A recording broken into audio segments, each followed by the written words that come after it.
قد افلح من تزکا وذکر اسم ربہ فصلی بل تؤثرون الحیاۃ الدنیا والآخرۃ خیر وابقی.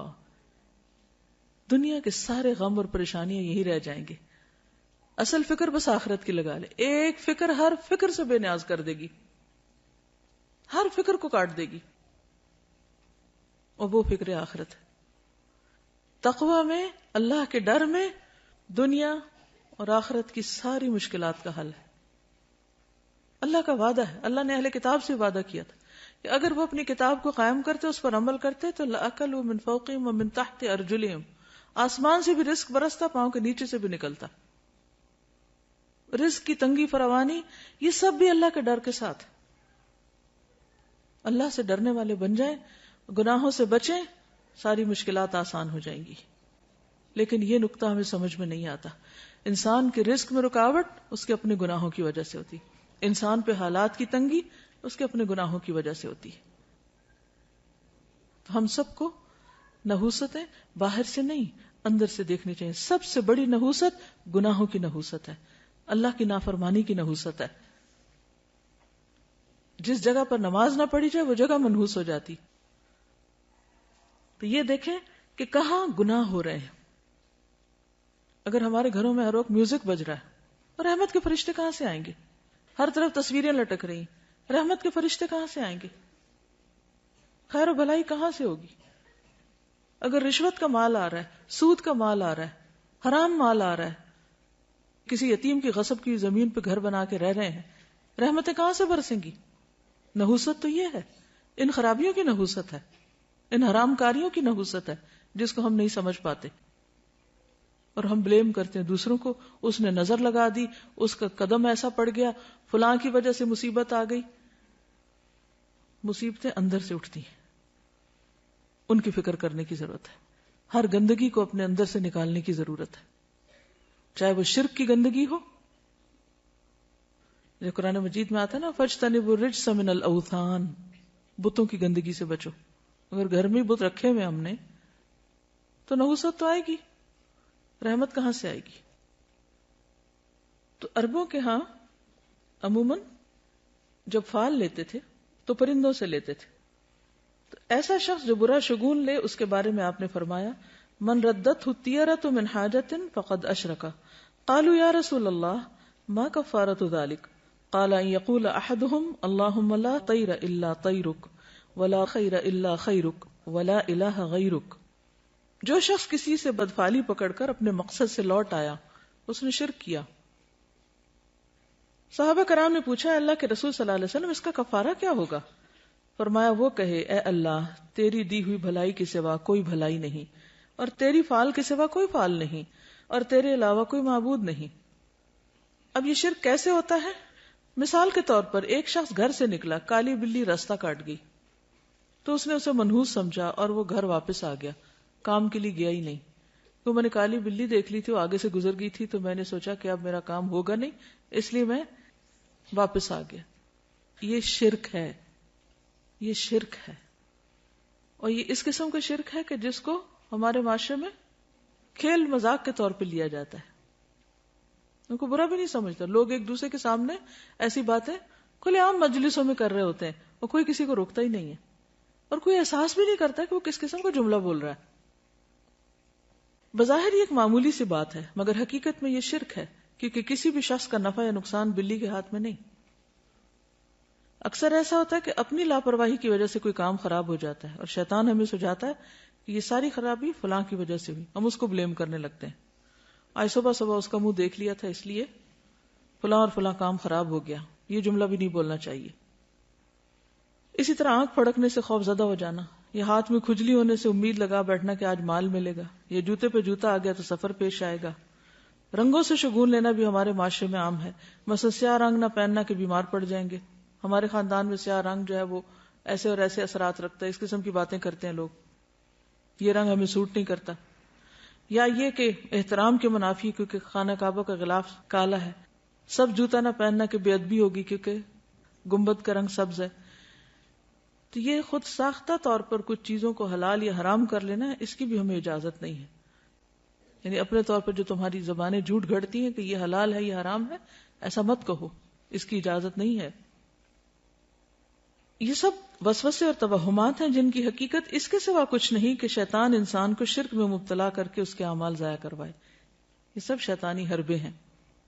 یہ توہمات اور بدشگونیاں انسان کو اندر سے کمزور کر دیتی ہیں۔ انسان پھر کون سا کام کر پائے گا کہ اگر ہر چیز کے ساتھ اس نے کوئی نہ کوئی فکر باندھی ہوئی یا کوئی وہم کرتا ہے۔ اس کے برعکس اللہ کی ذات پر ایمان اور توکل انسان کو جرت، بہادری اور اعتماد دیتا ہے، اسے جینے کا ڈھنگ سکھاتا ہے۔ چنانچہ ایسے کسی بھی خیال کو دل سے نکال کر اللہ پر توکل کرتے ہوئے اپنا کام جاری رکھنا چاہیے۔ عبداللہ بن مسعود سے روایت ہے کہ رسول اللہ صلی اللہ علیہ وسلم نے فرمایا الطیرۃ شرکن الطیرۃ شرکن ثلاثا، یعنی 3 بار فرمایا، وما منا الا ولکن اللہ یذہبہ بالتوکل، بدشگونی شرک ہے، بدشگونی شرک ہے، 3 بار کہا، اور ہم میں سے کوئی ایسا نہیں مگر اسے وہم ہو جاتا ہے، لیکن اللہ تعالیٰ توکل کی وجہ سے اسے دور کر دیتے ہیں۔ یعنی ہر ایک کے دل میں وہم تو آتے ہی ہیں، آتے ہیں نا، لیکن جب انسان اللہ پہ توکل کرتا ہے تو وہم دور ہو جاتے ہیں، اور یہ ہونے چاہیے، ورنہ تو انسان کچھ کرنے کے قابل ہی نہ رہے۔ ہر چیز کے ساتھ رسک انوالو ہے۔ اس روز جب میں نے وہ حدیث پڑھی نا کہ جو شخص کبر کی وجہ سے اپنے چادر لٹکاتا ہے، تو ایک شخص ایسا کر رہا تھا، اللہ نے اس کو دھنسا دیا اور زمین میں قیامت تک دھنسایا جاتا رہے گا۔ تو ایسے میں اس کی ویژننگ کر رہی تھی، ایسے تصور میں لا رہی تھی کہ اس زمین جیسے میں جہاں بیٹھی ہوں اس کے نیچے کیا ہے، اگر یہ کھلے تو اس کے اندر کیا ہوگا۔ تو ایک دم میں کانپ اٹھی، تو میں نے سوچا کہ ہم کتنی خطرناک جگہ پہ بیٹھے ہوئے ہیں۔ یعنی زمین جو ہے اللہ نے اس کو ٹکایا ہوا کہ ہم ٹکے ہوئے اس پر، الم نجعل الارض مہادا، تو مہاد بنایا ہوا تو ہم آرام کر رہے ہیں، ورنہ اگر یہ پھٹنے لگ جائے اور انسان اندر اترنے لگ جائے تو سوچے کہاں جا کے پہنچے، کہاں پہنچے۔ تو اللہ تھامتا ہے۔ آسمان کی طرف دیکھو کیسے اللہ نے پرندوں کو وہاں تھاما ہوا، ہمیں زمین پہ تھاما ہوا ہے، اگر اس کا اذن نہ ہو تو کہیں کہ کہیں پہنچ جائے، ہم تو کہیں بھی نہیں بچ سکتے۔ اس لیے ہمیشہ اللہ پر توکل کرنا چاہیے اور ان چیزوں سے باہر آ جانا چاہیے۔ اہل کتاب بھی جب دین کی اصل تعلیمات سے دور ہو گئے تو اسی طرح کے شگون لینے لگے جن کا ذکر قرآن مجید میں کیا گیا ہے۔ الم تر الی الذین اوتوا نصیبا من الکتاب یؤمنون بالجبت والطاغوت، کیا تم نے دیکھا نہیں ان لوگوں کو جنہیں کتاب کا ایک حصہ دیا گیا کہ وہ جبت اور طاغوت پر ایمان لاتے ہیں۔ تو جبت بے حقیقت، بے اصل، بے فائدہ چیز کو کہتے ہیں۔ اسی طرح شگون کی بھی کوئی اصل بنیاد اور حقیقت نہیں ہے۔ اسلام میں ایسی تمام چیزیں جو جبت کے تحت آتی ہیں جیسے کہانت، فالگیری، شگون اور توہمات، ان سے منع کیا گیا۔ کسی چھوٹی سی تکلیف یا طبیعت کی خرابی پر دوسروں کو مورد الزام ٹھہرانا اور لوگوں کے ساتھ باہمی تعلقات خراب ہونے پر اپنی غلطی اور کوتاہی کا جائزہ لینے کی بجائے یہ خیال کرنا کہ ضرور کسی نے جادو کر دیا ہے، یا اس قسم کے توہمات رکھنا جو پیار محبت کے رشتوں کو ختم کر دیں، جس کی وجہ سے انسان کی توجہ اپنے عمل کی درستی اور اصلاح سے ہٹ جاتی ہے، یعنی اپنی غلطی اس کو یاد نہیں رہتی جب وہ دوسروں کو بلیم کر دیتا ہے۔ نتیجتاً انسان تنہا رہ جاتا ہے اور نفسیاتی مریض بن جاتا ہے، یعنی سب سے کاٹ کے بیٹھ جاتا ہے۔ کسی بھی غیر معمولی صورتحال میں ہر قسم کے شر سے بچاؤ کے لیے بطور علاج مسنون اذکار اور دعائیں پڑھنی چاہیے، صبح شام کی دعائیں وغیرہ اور جو دیگر اذکار ہیں ان سے کام لینا چاہیے۔ پھر اسی طرح حضرت ابو ہریرہ سے روایت ہے، صحیح بخاری کی روایت ہے کہ آپ صلی اللہ علیہ وسلم نے فرمایا لا عدوى ولا طیر ولا ہام ولا صفر وفر من المجذوم کما تفر من الاسد، مرض کا لگ جانا، نحوست، الو اور سفر کچھ نہیں، اور جزامی سے اس طرح بچو جس طرح شیر سے بچتے ہو۔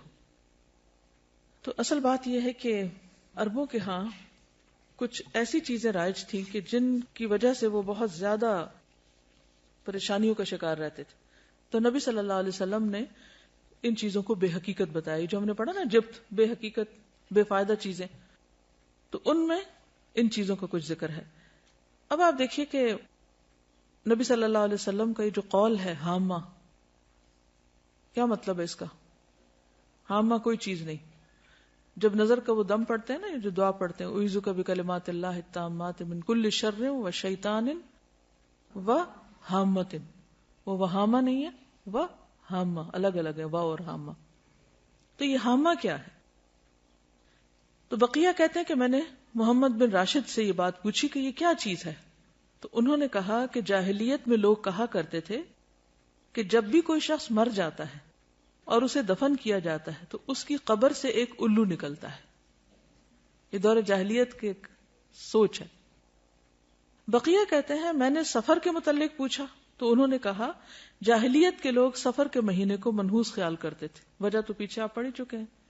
اس میں جنگ و جدل بہت ہوتی, قتل و غارت ہوتی, گھر خالی ہو جاتے, تو ان سب چیزوں کو منحوس قرار دیتے.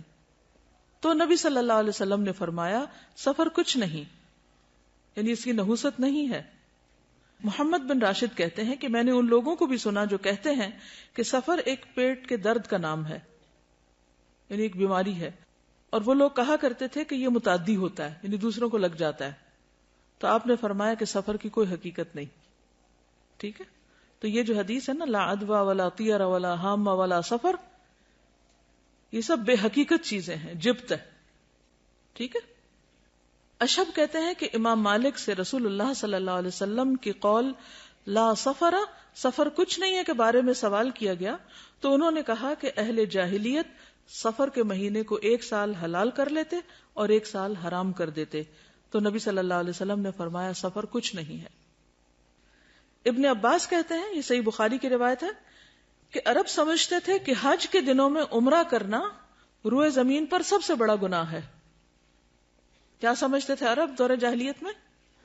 کہ حج کے مہینوں میں عمرہ نہیں کیا جا سکتا, بہت بڑا گناہ سمجھتے تھے اس کو. یہ لوگ محرم کو سفر بنا لیتے اور کہتے کہ جب اونٹ کی پیٹھ سستا لے اور اس پر خوب بال اگ جائیں اور سفر کا مہینہ ختم ہو جائے, یعنی حج کے ایام گزر جائیں, تو عمرہ حلال ہوتا ہے.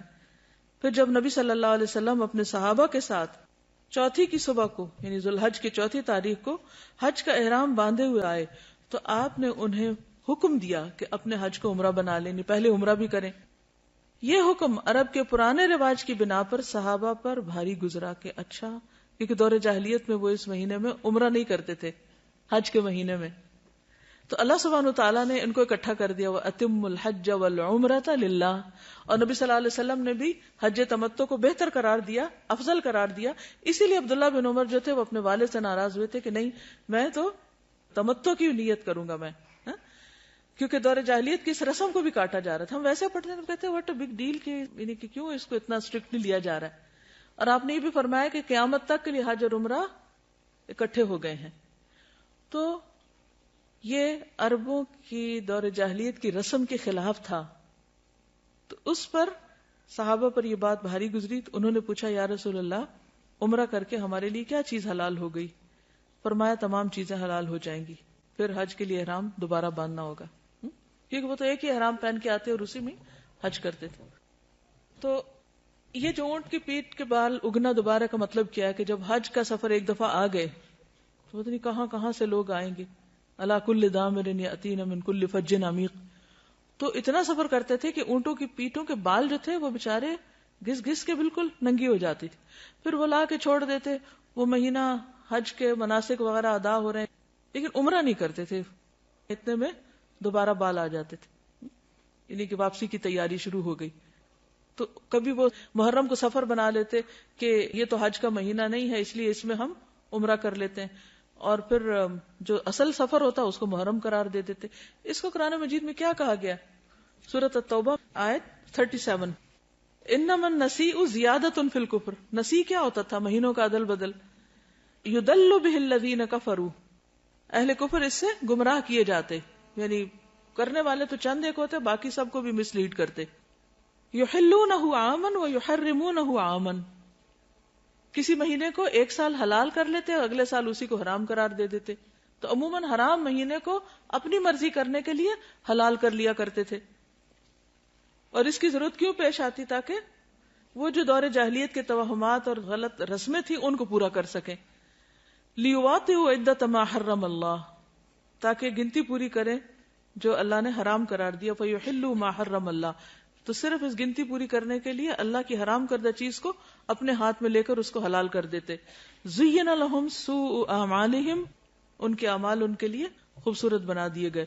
واللہ لا یہدی القوم الکافرین, اللہ کافر قوم کو ہدایت نہیں دیتا. تو سفر جو ہے اس کی کوئی حقیقت نہیں. اور کس چیز کی حقیقت نہیں؟ حامہ کی نہیں. ٹھیک ہے، حامہ کیا ہے؟ الو. ٹھیک، جو قبر سے نکلتا ہے. اچھا، یہ جو تصور تھا نا کہ مردہ جو ہے اس کے اندر سے الو نکلتا ہے، تو پھر وہ کہتے ہیں کہ وہ الو گھر میں آتا ہے اور آ کے مردے کی باتیں بتاتا ہے کہ اس کے ساتھ کیا ہوا ہے. یعنی اس قسم کی خرافات بھی ہیں. اور پھر یہ بھی کہا جاتا ہے کہ مقتول کی کھوپڑی سے پرندے کا نکلنا اس وجہ سے ہے کہ وہ پھر پیاسا بھٹکتا رہتا ہے پرندہ جب تک کہ انتقام نہ لے لیا جائے، یعنی مقتول کا انتقام نہ لے لیا جائے. تو وہ آوازیں نکالتا ہے اور لوگوں کو کہتا ہے. وہ ایک خاص پرندہ تھا کروان، جس کی طرف یہ بات منسوب کی جاتی ہے، کیونکہ وہ بولتا ہے پرندہ، تو پھر اس کا بولنا جو ہے وہ اس کو منحوس سمجھا جاتا ہے. اور الو کے بولنے کو بھی کہ جہاں جس گھر میں الو بولے گا وہاں سے کوئی بندہ مر جائے گا یا کوئی جانور مر جائے گا، یہ بھی ان کا خیال تھا. جس طرح ہمارے ہاں بلیوں سے شگون لیتے ہیں جب وہ روتی ہیں. کبھی روتی بلی کو سنا؟ اس وقت کیا خیال آتا ہے؟ خوف آتا ہے نا. اچھا، کیا خوف آتا ہے؟ کہ کوئی مصیبت آنے لگی ہے. نہیں، کوئی مصیبت نہیں آتی اس سے. ٹھیک ہے، اس وقت اپنے دل کو مضبوط کیا کریں. اب یقین کیجئے کہ اگر صحیح دین پر آپ عمل کریں گے نا تو آپ کے اندر سے خوف نکل جائے گا. آپ اس وقت یہ سوچا کریں کہ اللہ کے اذن کے بغیر کوئی نقصان ہو ہی نہیں سکتا. بلی بیچاری کو کیا خبر کہ اس نے کس چیز پہ رونا ہے؟ اس کو کہاں سے خبر ہوگی کہ آنے والی کو مصیبت؟ وہ بیچاری اپنی تکلیف سے روتی ہے اور ہم اس سے اپنی تکلیف کی طرف لے جاتے ہیں، کیونکہ ہم ہر چیز کو پرسنل لے لیتے ہیں نا. کوئی کسی کی بات کرو تو ہم اس کو اپنے اوپر لے جاتے ہیں. اس کی تکلیف دور کرو، وہ بیچاری اپنے رونے میں رو رہی ہے اور ہمیں اپنا رونا پڑ گیا. اس کے علاوہ اور کس چیز کی حقیقت نہیں؟